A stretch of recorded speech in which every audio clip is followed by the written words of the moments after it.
সতর্কবার্তা আগামী 24 ঘন্টার মধ্যে বাংলাদেশের বেশ কয়েকটি জেলায় হঠাৎ ঝড় বৃষ্টি আঘাত হানতে পারে। আপনার জেলাটা কি ঝুঁকির মধ্যে আছে চলুন জেনে নেওয়া যাক।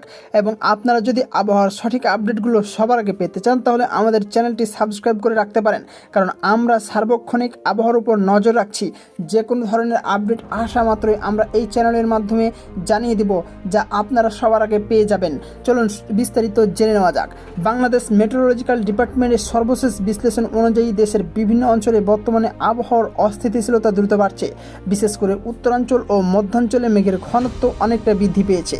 দেশের রংপুর, দিনাজপুর, লালমনিরহাট, নীলফামারী সহ উত্তরাঞ্চলের বেশ কিছু জেলায় আজ বিকেল থেকে রাতের মধ্যে বজ্রসহ বৃষ্টির প্রবল সম্ভাবনা তৈরি হয়েছে। এছাড়াও ঢাকা, টাঙ্গাইল, ময়মনসিংহ অঞ্চলেও হালকা থেকে মাঝারি বৃষ্টির পূর্বাভাস দেওয়া হয়েছে। কিছু কিছু এলাকায় দমকা বা ঝড়ো হওয়ার গতিবেগ ঘন্টায় 40 থেকে 60 কিলোমিটার পর্যন্ত উঠতে পারে, যা স্বল্প সময়ের জন্য কালবৈশাখীর মতো পরিস্থিতি তৈরি করতে পারে। উপকূলীয় এলাকাগুলোতে আংশিক মেঘলা আকাশ থাকতে পারে, তবে বড় ধরনের ঝড়ের সম্ভাবনা কম থাকলেও হালকা বৃষ্টির সম্ভাবনা রয়েছে।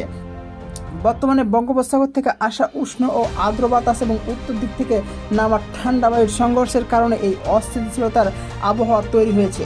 আপনার এলাকায় কি এখন মেঘ জমেছে নাকি আকাশ পরিষ্কার? কমেন্টে আপনার জেলার নাম লিখে জানাবেন। প্রতিদিন নির্ভরযোগ্য আবহাওয়ার আপডেট পেতে এখনই চ্যানেলটি সাবস্ক্রাইব করে রাখুন, কারণ যে কোনো সময় নতুন আপডেট আসতে পারে। ধন্যবাদ।